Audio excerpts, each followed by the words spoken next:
نحمدہ و نصلی علی رسول الکریم اما بعد اعوذ باللہ من الشیطان الرجیم بسم اللہ الرحمن الرحیم۔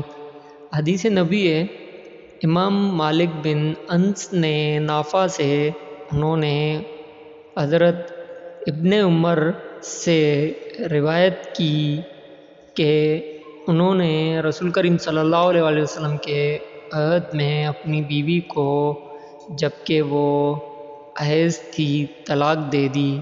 حضرت عمر بن خطاب رضی اللہ تعالیٰ عنہ نے ان کے بارے میں رسول کریم صلی اللہ علیہ وسلم سے پوچھا تو رسول کریم صلی اللہ علیہ وسلم نے ان سے فرمایا اسے حکم دو کہ وہ اس سے رجوع کر لے، پھر اسے رہنے دے حتیٰ کہ وہ پاک ہو جائے، یعنی کہ طہر شروع ہو جائے، پھر اسے حیض آ جائے، پھر وہ پاک ہو جائے، پھر اگر وہ چاہے تو اس کے بعد اسے اپنے پاس رکھے، اور اگر چاہے تو اس سے مجامت کرنے سے پہلے طلاق دے دے۔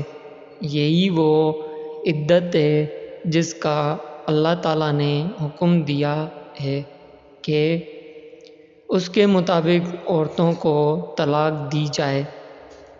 صحیح مسلم حدیث نمبر 3652۔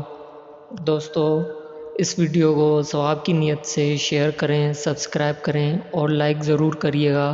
السلام علیکم ورحمۃ اللہ وبرکاتہ۔